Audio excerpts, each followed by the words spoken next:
আসসালামু আলাইকুম, good everybody. আজকে আমরা অ্যাপ্রোপ্রিয়েট প্রিপোজিশন নিয়ে কথা বলবো। প্রিপোজিশনের আমাদের প্রথম পার্ট। যারা অ্যাপ্রোপ্রিয়েট প্রিপোজিশন গ্রুপগুলো ভালো করে পারবেন তারা অনেক ক্ষেত্রেই দিতে পারবেন পরীক্ষায়।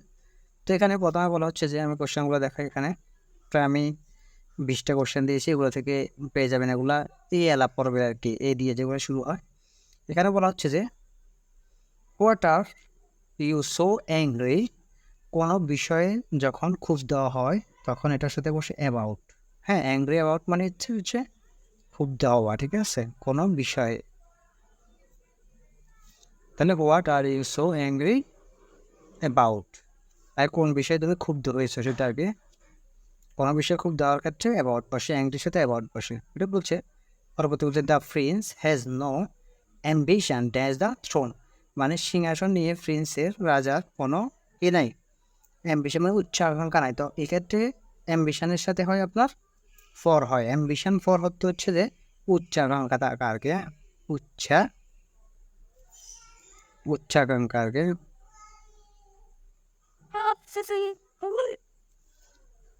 উচ্চাকাঙ্ক্ষা থাকা। তো এটার সাথে অ্যাম্বিশনের সাথে সবসময় ফর হয়। দেন পরবর্তীতে বলছে this culture is alien dash to our society. এখানে দিস কালচার একটা সাংস্কৃতিক কথা বলছে।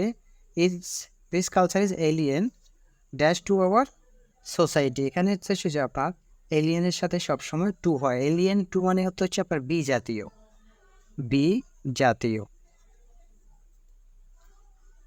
বি জাতীয়টা, ঠিক আছে। তো এখানে বলছে দিস কালচার মানে একটা কালচারের কথা বলছে, is alien to our society, আমাদের সমাজের জন্য বিজাতীয়। ধরেন এটা বিদেশের ক্ষেত্রে বা বহির্বিশ্বের ক্ষেত্রে প্রযোজ্য, এটা আমাদের সোসাইটির জন্য এটা বিজাতি মানে আমাদের জাতীয়করণ না, এটা বিজাতীয় বোঝাতে এলিয়েন টু ব্যবহার হয়।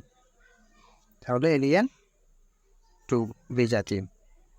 দেন বলছে এবার ইস ইউজড হয় dash people are involve.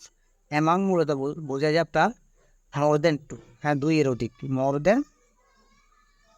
Then two হলে অ্যামাং বসে, মানে দুইয়ের অধিক ব্যবহার করতে গেলে আমাদেরকে অ্যামাং ব্যবহার করতে হবে, আর দুইয়ের ভিতরে হলে বিটুইন আর কি। হ্যাঁ, তাহলে আমাদের মোর দেন টু। দেন পরটা বলছে your conduct admit dash no excuse. মানে আপনার স্বীকারোক্তির ক্ষেত্রে কোনো কিছু ধরো কারো আচরণের যে স্বীকারোক্তি সেটাতে অজুহাত দেখানো হয় আর কি। হ্যাঁ, তাহলে ইউর কন্ডাক্ট অ্যাডমিট অফ, অ্যাডমিটের সাথে সবসময় অফ হয়। অ্যাডমিট অফ অর্থ হচ্ছে স্বীকারোক্তি, স্বীকারোক্তি। হ্যাঁ,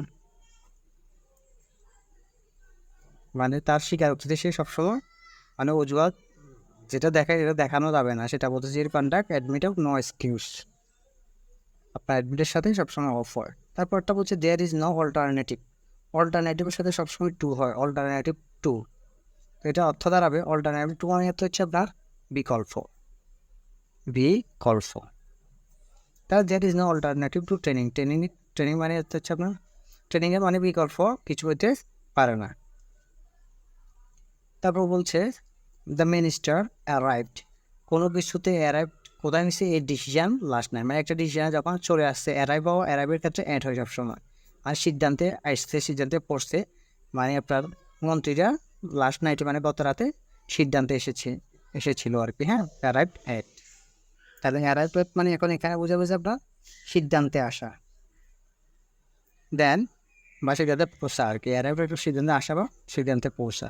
হ্যাঁ, এটাই। হ্যাঁ, দেন বলছে সেই, তারপরটা হচ্ছে she argued dash me about the marriage. Argue মানে হচ্ছে তর্ক করা।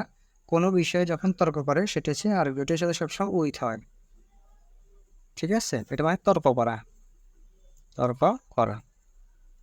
তাহলে আর্গিউড উইথ, তর্ক করা। He has assure me dash safety. Assure মানে নিশ্চয়তা দেওয়া, ঠিক আছে, কোনো বিষয়ে আশ্বাস দেওয়া। অ্যাসিওরের সাথে সবসময় অফ হয়। অ্যাসিওর মানে নিশ্চয়তা দেওয়া।